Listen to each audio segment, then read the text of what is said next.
Bonsoir tout le monde. Bonsoir mesdames et messieurs. Veuillez m'excuser de déranger votre quiétude. Rassurez-vous, je ne viens pas faire la manche. J'ai juste un message à faire passer.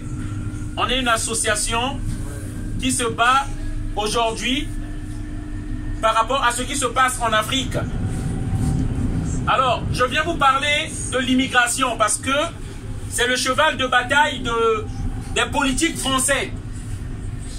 Ils se disent que le problème de la France, c'est l'immigration.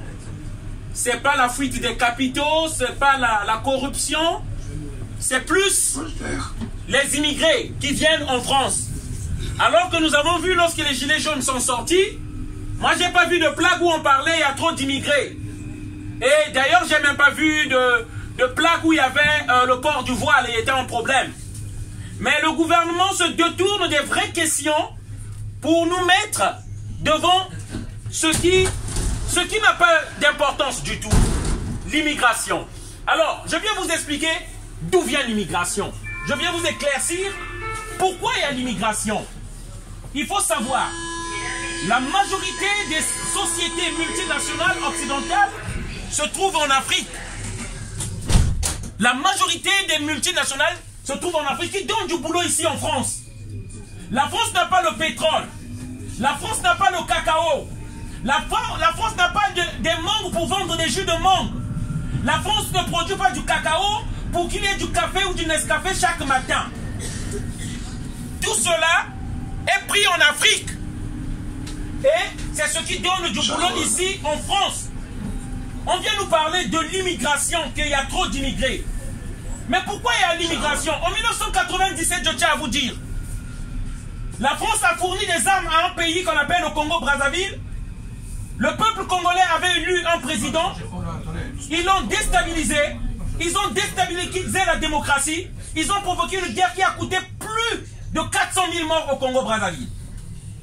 En Côte d'Ivoire, les Ivoiriens ont élu un président. La France, toujours dans son ingérence, je parle des politiques français, excusez-moi, ça n'a rien à voir avec le peuple français. Je parle des politiques, la politique étrangère de la France.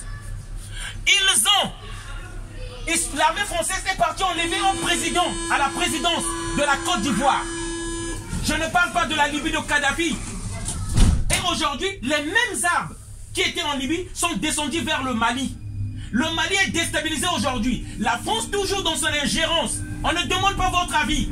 L'armée française, avec vos impôts, part s'ingérer dans un conflit au Mali pour diviser un peuple. Au lieu de prôner la réconciliation entre les Maliens, parce que c'est un problème qui ne concerne que les Maliens, aujourd'hui part prôner la division pour exploiter cette division-là à leurs intérêts. Prendre les minéraux, les richesses du Mali. C'est de ça qu'il s'agit. Les gens se demandent d'où nous venons. Moi qui parle parce que je suis immigré, je suis réfugié politique. Pourquoi on vient dans ces pays-là? Parce que nos pays sont déstabilisés. Lorsqu'on sème la colonisation, lorsqu'on sème la vente des armes, lorsqu'on sème les guerres, on récolte l'immigration. Vous pouvez vérifier tout ce que je suis en train de dire là. Ces Africains qui viennent ici, simplement parce que nos pays sont déstabilisés. Et Edouard Philippe vient nous parler de l'immigration, des débats. Comment on ne peut pas avoir honte de parler de l'immigration alors qu'on passe son temps à déstabiliser les pays? Ce que l'on appelle nos dirigeants. Mais la réalité c'est quoi? Ils nous disent c'est la faute à nos dirigeants. La réalité c'est quoi? C'est des marionnettes imposées par la France. Comme je vous ai dit, par des coups d'État et des tricheries des élections. Ils nous disent c'est la faute à vos dirigeants. Ce ne sont pas les dirigeants. Lorsque nous, les peuples africains, nous choisissons nos dirigeants, la France vient avec ses armes au coup d'État venir nous imposer. Et il y a des marques au Togo. En 2005, on nous a imposé le fils, Faure Gnassingbé Bey. Au Gabon, Ali Bongo. Regardez ce que je vous dis sur YouTube. La France-Afrique, tapez la France-Afrique. Cette relation incestueuse. Et on ne viendra jamais vous parler de ces réalités-là. On ne viendra jamais vous parler des coups tordus de la France. Les coups d'État qu'on a orchestrés contre Sékou Touré de la Guinée depuis 1958. La France a une politique mortifère en Afrique. Et aujourd'hui, la cible, c'est le Mali qu'on veut diviser pour exploiter les richesses du Mali, de Kidal. Et on veut diviser un peuple. Parce que la politique française a toujours agi dans la division des peuples africains. Et Et lorsqu'on vient ici, on veut pas, on crie à la misère du monde, qu'il y a trop d'immigrés. Voilà le message que je voulais faire passer. Je souhaite donc une bonne soirée à tous. Je vous fais passer mon frère qui a un mot à dire rapidement.